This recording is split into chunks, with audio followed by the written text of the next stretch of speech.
Hello viewers, have a nice day. இன்னைக்கு பாம்புகளை பற்றி பார்க்க போகிறோம். எங்களுடைய சேனலையும் சப்போர்ட் பண்ணால் எங்களுக்கு கொஞ்சம் எனர்ஜியாக இருக்கும். ஸோ ப்ளீஸ் எங்கள் சேனலையும் சப்ஸ்கிரைப் பண்ணுங்கள்.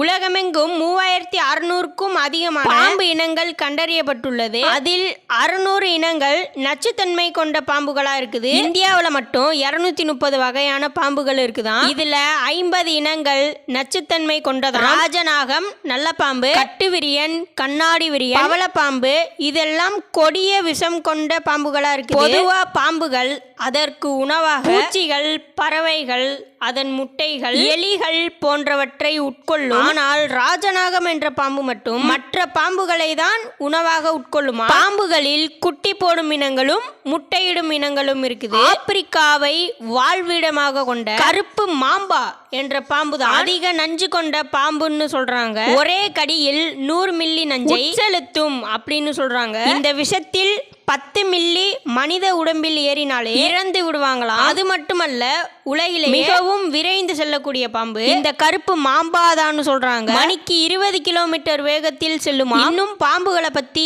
ஏராளமான விஷயங்கள் இருக்கு. பாம்புகளை பத்தி வழக்கத்தில் உள்ள சில பழமொழிகளை பார்க்கலாம். பாம்பு திங்கிற ஊருக்கு போனா நடுத்துண்டு நமக்குன்னு உட்கார்ந்திடணும். பாம்பு என்று அடிக்கவும் முடியாது, பழுதை என்று தாண்டவும் முடியாது. பாம்பு கடித்தால் 10 நிமிஷம், அரணை கடித்தால் அரை நிமிஷம். பாம்பும் சாகக்கூடாது, கம்பும் உடையக்கூடாது. பாம்பாட்டிக்கு பாம்பிலே சாவு, கல்வனுக்கு களவிலே சாவு. பாம்பிற்கு பாலை வார்த்தாலும் நஞ்சைதான் கக்கும். பாம்பின் கால் பாம்பரி. பாம்பு என்றால் படையும் நடுங்கும். இந்த பழமொழி எல்லாம் இப்பொழுதும் பேசப்படுகிறது. ஓகே, இந்த பதிவு அவ்வளோதான். எங்க சேனலை சப்ஸ்கிரைப் பண்ணுங்க. See you, bye.